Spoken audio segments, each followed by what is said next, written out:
A história de hoje é sobre o fatídico encontro entre o Vasco e o Atlético Nacional pela Libertadores de 1990. Um jogo muito difícil e que envolveu uma série de mitos e narrativas que perduram até hoje. E, na verdade, muito desse mito acabou se comprovando sendo verdade e uma resolução histórica que estava reservada para o Vasco, uma década de 90, que já desde o episódio anunciava a grandeza e a importância que o clube teria em âmbito continental. E, mais uma vez, o grande expoente dessa história também teria um nome, né, que é o Eurico Miranda, vice-presidente de futebol do Vasco, se envolvendo numa artimanha, né, para tentar vencer aí o Pablo Escobar, que era do cartel de Medellín, e o Eurico fez de tudo. Então vamos acompanhar um pouco do que foi esse encontro das quartas de final da Libertadores entre Vasco e Atlético Nacional, uma partida dificílima, mas vamos entender o contexto que chegaram a essas duas equipes até esse jogo. Para a gente entender o contexto, primeiro vamos falar um pouco sobre o futebol colombiano, porque eu acho que, em linhas gerais, pouca gente fala sobre, né? A gente acaba conhecendo muito sobre o futebol argentino, talvez, né? E a gente sabe que a Liga, o Campeonato Brasileiro, e os times brasileiros são a liga principal da América do Sul, até pelo tamanho e importância do Brasil e no cenário internacional também. Mas a gente tem que entender um pouco do que são os dois principais, talvez, momentos do futebol colombiano. Primeiro é o Eldorado colombiano, ali mais ou menos na década de 40, né, chamado de Eldorado porque é um momento de ruptura entre as duas principais entidades que faziam a gestão do futebol colombiano, né, naquele momento da década de 40. A D-Major, por exemplo, acaba não sendo, acaba sendo retirada a sua licença de organização do campeonato oficial da Colômbia, que estava ali em seus primeiros momentos. E com essa ruptura, né, com esse não acordo entre a D-Major e também a FIFA e a Conmebol, a Liga Colombiana Oficial, na década de 40, os empresários, os times não tinham que pagar, não tinham que ter ali uma série de restrições que a Conmebol e a FIFA impunham. Então eles colocavam dinheiros e atraíam várias estrelas do futebol internacional para o futebol colombiano. Vários clubes da Colômbia iniciam suas identidades clubísticas a partir daí, né? A gente tem a ida do Heleno de Freitas, a gente tem a ida do TIM, brasileiros, né, que vão jogar, se não me engano, no Independente Santa Fé, talvez. Mas eu acho que a principal contratação a gente pode dizer que é o Di Stéfano para o Milionários, né? O Di Stéfano que sai do River Plate. Então, para a gente observar o quanto que esse futebol colombiano já buscava, né? Já tinha ali uma tentativa de ascensão na década de 40, mas principalmente a partir dessa liga pirata, que foi depois muito debatida na imprensa brasileira quando viu seus principais jogadores saindo para jogar no futebol colombiano. Então, assim, essa tentativa de ser expoente, de ter um grande predomínio, já se fazia lá atrás. Só que com a diferença para a década de 90, que a gente vai ver, é que esse investimento era feito para atrair jogadores já prontos. Na década de 90, o futebol colombiano passa por um outro momento. E esse momento passa pela revelação de grandes jogadores.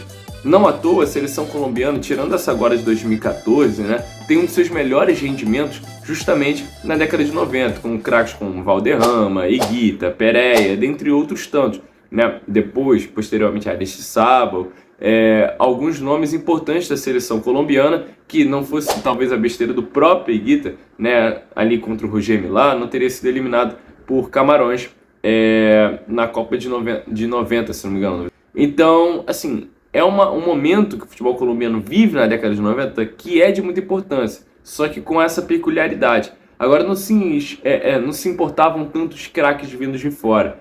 Com um investimento na base, a seleção colombiana e os clubes colombianos começaram a ter força. E também com pano de fundo da intervenção do narcotráfico, que é o que a gente vai falar agora, relacionando com o Pablo Escobar, para a gente entender o quanto o Eurico se meteu aí numa situação muito perigosa. Para o final da década de 80 e início da década de 90, o narcotráfico, né, esses traficantes que se envolviam, né, principalmente no contrabando de cocaína, para países como os Estados Unidos, movimentavam bilhões. Estima-se que o próprio cartel de Medellín, que era o que o Pablo Escobar tinha uma grande ascensão, né, era um dos líderes do cartel, movimentavam mais de 30 bilhões, números aproximados. Então era uma quantia muito significativa. E esses camaradas, se a gente for fazer um exercício de comparação, né, talvez trazendo, por exemplo, de Contraventores e talvez do Jogo do Bicho, onde muita gente aqui no Brasil já consegue associar melhor, tem documentários, né, sobre o Jogo do Bicho, até com dirigentes do Jogo do Bicho e o futebol, que é o Castor de Andrade. A gente pode pegar o Castor como um grande exemplo de como essas figuras faziam essa lavagem de imagem se aproximando do futebol como um elemento cultural. Muitos vão dizer, inclusive, que o Pablo Escobar, a aproximação dele com o Atlético Nacional, ela deve ser um tanto, como é que eu posso dizer, investigada melhor, né? Uma das grandes referências para esse vídeo, para eu estar falando aqui, é o Eduardo Gomes, né? Historiador que eu conheço, que tem um ótimo trabalho de pesquisa sobre o futebol colombiano. E ele vai dizer, né, o próprio filho do Pablo Escobar admitiu uma série de crimes que o pai cometeu, mas dizia: o meu pai não interferia tanto no Atlético Nacional. Ele era torcedor do Independente Medellín, rival. Se fosse assim, eu não teria problema em admitir. Então, será que o Pablo Escobar ele intervia mesmo no Atlético Nacional? Talvez, não é que não intervisse, mas talvez não intervisse tanto quanto a gente pensa, né? Talvez não fosse uma própria ação do Escobar diretamente, mas talvez dos seus allegados do cartel, ou mesmo em algumas questões estruturais. E aí que muita gente se perde, né? Orejuela, né? Que acontecia com outros times, né, da Colômbia, a gente tem uma intervenção maior como dirigentes de clube, né? Então tem que fazer esse exercício de diferença. Esses irmãos Orejuela, que eu citei ainda há pouco, eles são, inclusive, do cartel de Cali, que era rival do cartel de Medellín, ou seja, um dos principais rivais do Pablo Escobar. O que alimenta, né, a tese da historiografia, como eu bem citei o Eduardo, de que, primeiro, o Pablo Escobar, ele não era o único a interferir no futebol e talvez não fosse um dos principais, tá? Porque esses próprios irmãos Orejuela eram dirigentes do América de Cali. Tinha uma intervenção muito mais direta. Então é importante desmistificar muitas vezes alguns mitos, tá? Mas como o Pablo Escobar era talvez o que movimentava bilhões, aí eu não sei precificar, mas tinha um grande exponencial, seu nome, na Colômbia, as suas atividades eram mais vistas, mais observadas, vamos dizer assim. O que não quer dizer que ele também não intervia. Claro que o Escobar tinha ações no futebol, né? Porque o futebol era uma tentativa do que hoje se é comumente trabalhado, inclusive nas relações internacionais, como sport washing, né? Essa tentativa de limpar uma imagem política por meio de um elemento cultural do futebol.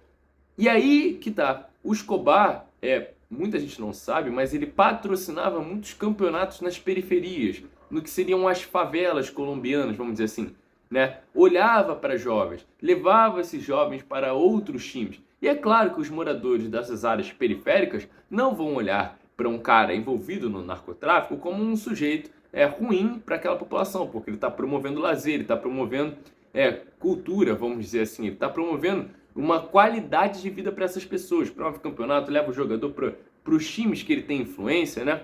Então, de certo modo, talvez estruturalmente essa intervenção do Pablo Escobar no Atlético Nacional tenha sido assim, de modo mais indireto, captando jogadores, formando, no futebol de modo geral, não era só no Atlético Nacional, no futebol colombiano, nessas zonas periféricas ele patrocinava, estava sempre ali aparecendo, de um modo para alimentar uma teoria popular, né, até populista, vamos dizer assim, e captar, de certo modo, um capital simbólico, um capital político para si mesmo, de modo que a população nem só desconfiasse de suas atividades, como também não questionasse as suas atividades, né? E as autoridades tivessem ainda mais dificuldade de impor limites a essas tais atividades. Dito isso, o Campeonato Colombiano de 1989 é interrompido, né, é suspenso pela morte do juiz Álvaro Ortega, nas mãos do narcotráfico, tá? Só que o campeão da Libertadores de 1989 é o Atlético Nacional. E ele vai jogar a Libertadores de 1990. O Vasco é o campeão brasileiro de 1989.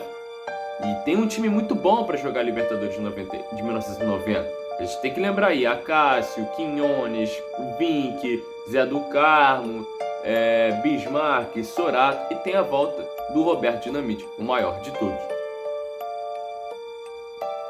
Só que, como eu falei, a morte do Álvaro Ortega repercutiu na mídia, na Colômbia, na imprensa colombiana, a suspensão do campeonato colombiano. E claro, os olhos da Conmebol e os olhos dos outros times da América estavam para o futebol colombiano, para o conturbado momento que o futebol colombiano vivia.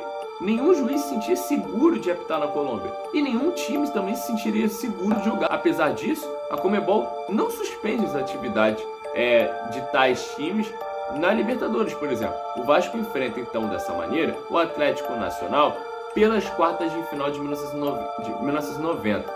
A primeira partida ocorre em agosto, tá? 22 de agosto no Maracanã, e o Vasco não consegue vencer. Tem até uma jogada muito interessante de um contra-ataque do Vasco, uma bola dividida. Se não me engano é o Zé do Carmo que dá um passe para o Sorato e o Higuita chega a dividir. Então o Higuita foi um dos responsáveis por garantir esse empate. O Vasco não consegue furar o bloqueio do Atlético Nacional e acaba indo decidir o jogo em Medellín na semana seguinte.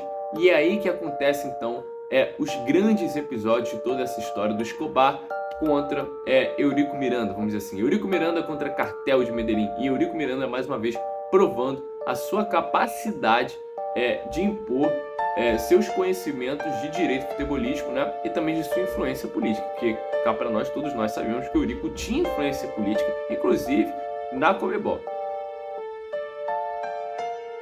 Nesse jogo da volta, acontece o episódio, né, que envolve os árbitros da partida, cujo nome, já em reportagem posteriormente feita pelo Globo Esporte, o Otelo Roberto, Daniel Cardelino, eles diziam, né, que estavam tomando café num hotel onde estavam hospedados antes da partida, até que homens que não se identificaram, supostamente do narcotráfico, apresentaram uma maleta com uma tentativa de suborno. Estima-se que ali tinha $20 mil para que eles interferissem na partida em prol então do Atlético Nacional, né? Não complicasse as coisas, as quais eles avaliariam. Então, que dizem que não iam aceitar esse suborno, etc. Mas sentiram ameaçados, foram para a partida dessa maneira, né? Com muito medo de errar e com muito medo do que poderia acontecer, porque, óbvio, aconteceu no Campeonato Colombiano um ano antes. É claro que podia acontecer uma coisa com esses árbitros. Então, eles não olham para a partida dizendo que aconteceu um lance capital de erro em favorecimento do Atlético Nacional. Só que eles admitiram, depois em julgamento pela Conmebol, que esse evento do suborno aconteceu, essa tentativa de suborno aconteceu. Só que isso também chegou nos ouvidos do Eurico Miranda e foi por isso que teve esse julgamento. Porque o Eurico Miranda disse, eu vou impugnar essa partida. O Eurico queria, inclusive, conseguir a classificação do Vasco. Então ele vai para a Conmebol com seus advogados, porque o Vasco andava com advogados, e também com uma parceria, né? Vamos dizer assim, não uma parceria é a melhor palavra, mas com conluio do Hildo Nejar, que era um dirigente da Conmebol, que tinha um grande apreço pelo Eurico. E ele vai junto com o Eurico na Conmebol para ver o que se decidiria. A tensão foi grande. O Hildo Nejar, inclusive, vai dizer que o Eurico quase partiu para cima dos dirigentes ali do Atlético Nacional, né? E da galera ali envolvida com o narcotráfico também. Inclusive, em série recente do Eurico Miranda, na Globoplay, o filho do Eurico Miranda diz que vários telefonemas foram feitos para a casa deles, ameaçando, dizendo que o Eurico não voltaria para casa, etc. O Eurico consegue vencer essa batalha. Ele remarca essa partida, né? Para, então, a data do dia 13 de setembro. E o Vasco jogou em campo neutro. Então, a partida que o Vasco jogou em Medellín, que foi inclusive uma derrota para o Vasco, esqueci de mencionar isso, o Vasco perde pelo placar de 2-0, por conta da influência nos árbitros e por conta dessa tentativa de suborno no hotel, o Eurico vencendo no julgamento na Conmebol, ele impugna essa partida, o resultado dessa partida, e é remarcado uma partida para o Chile. O Vasco vai jogar lá de novo, então dessa maneira fora de casa, contra o Atlético Nacional, mas não na Colômbia. E o Vasco perde novamente, mas agora pelo placar de 1-0. Pensou que o Vasco perdeu a batalha? Pensou que o Vasco passou aí um mico? Não, cara, porque o feito do Eurico foi muito importante para o futebol colombiano, inclusive, e na história do Atlético Nacional. Porque como o Eurico foi lá reclamar na Conmebol e tinha sua influência política, a Colômbia ficou de 12 meses fora da possibilidade de sediar partidas. Então o Atlético Nacional teria que jogar em campos neutros. Na semifinal, que o Atlético Nacional vai jogar contra o Olímpia, isso porque o Atlético Nacional em 1989 foi campeão contra o Olímpia. Então agora era uma reedição dessa antiga final, só que agora na semi da Olímpia, porque o Atlético Nacional acaba sendo prejudicado por essa questão do mano de campo. Então o Olímpia acaba passando e acaba vencendo a partida na final contra o Barcelona de Guayaquil. Então, de certo modo, o Vasco pode até ter sido eliminado, mas o Eurico Miranda foi lá e peitou essa galera. Peitou Escobar, narcotráfico e os dirigentes do Atlético Nacional. Mostrou que ele não teria medo. Ele não tinha medo de que o Vasco da Gama seria respeitado. Isso faz do Eurico, mais uma vez, um dos grandes dirigentes que nós tivemos no Brasil. Tá? Tudo isso acontece em 1990. Mas o declínio de Escobar, vamos agora voltar ao Pablo Escobar, acontece ali em 1991, 1992. Isso porque era muito difícil, conforme eu falei, até nessa história do Eurico, chegar diretamente no nome do Escobar. A verdade é que era um cara muito excêntrico. Trouxe uma savana, criou uma savana africana na Colômbia. Até hoje tem hipopótamos lá. A fazenda dele era enorme. O Escobar tinha na sua folha de pagamento políticos colombianos. Era muito difícil. Inclusive ele foi um dos caras do cartel de Medellín, do narcotráfico, que acaba se envolvendo em política. E talvez aí tenha sido o grande erro, vamos dizer assim, do Escobar. Porque além das suas atividades ilícitas, enquanto ele tivesse afastado desse meio, talvez não tivesse sido tão investigado, como os irmãos Orejuela que eu citei aí, que interferiam na América de Cali e no futebol, mas não tinham nada a ver com outras atividades. O Escobar não, ele tinha aí uma questão de limpar a sua própria imagem, era muito importante para ele estar envolvido com questões políticas e etc. E aí começa a época de massacre. A Colômbia vive tempos em que o Escobar está ali lutando contra esses pela política, e com adversários políticos, vamos dizer assim, com influência, em que ele está sendo muito visado pela polícia também, por interferência, inclusive norte-americana, querendo frear esse narcotráfico. Então ele era um cara visado e ele começa uma onda de matanças, vamos dizer assim, que é a mando dele e a mando de outros, tem o seu nome envolvido ali. E aí, em 1991, 1992, ele aceita se entregar para não ser deportado. Se não me engano, para os Estados Unidos mesmo, para não ser deportado, ele aceita se entregar às autoridades colombianas, desde que ele fosse preso numa prisão que ele mesmo daria os direcionamentos para a construção dela, que é a La Catedral, no município de Envigado. Então tinha heliporto, piscina, campo de futebol. O Escobar ficou preso de um certo modo, mas ele conseguia fazer todas as suas atividades lá na Catedral. Na verdade era um exílio, mas ele, enfim, mandava, fazia todas as suas atividades ilegais de lá. Só que aí, em 1993, o Pablo Escobar foi morto. Saindo dessa prisão, ele consegue rapidamente sair, fugir, etc., e voltar para Medellín. Ele é morto a tiros, pela polícia de Medellín. Em 1994, o outro Escobar, muito famoso, morre também, o Andrés Escobar, zagueiro da seleção colombiana. Isso mostra a herança que o narcotráfico deixou para uma sociedade que se acostumou com a violência. Mesmo com o Pablo Escobar morrendo em 93, a morte do Andrés Escobar ligada ao narcotráfico, ao erro dele na Copa do Mundo, mostra o quanto o futebol e as estruturas culturais da Colômbia estavam corrompidas. E trazendo de novo um exercício comparativo, talvez seja muito do que a gente viu na década de 90, inclusive hoje no futebol brasileiro. Hoje a gente pode talvez afastar um pouco mais essa ideia, ainda que não dá para alimentar uma visão ingênua de que outros interesses intervêm talvez em resultados. A gente não pode aqui ser bobo, não dá para cravar nada porque a gente não tem provas, mas a gente tem aí as fortes denúncias, vamos dizer assim, do Textor recentemente. agora com casas de apostas, etc. Isso já aconteceu em vários lugares do mundo. A Itália, talvez em âmbito europeu, seja o principal lugar. Então, é muito comum que essas grandes figuras, muitas vezes com atividades ilegais, se usem do futebol para captar um capital simbólico e político para si mesmo, para suas próprias, para sua própria imagem, para suas próprias atividades. É o tal do sport wash.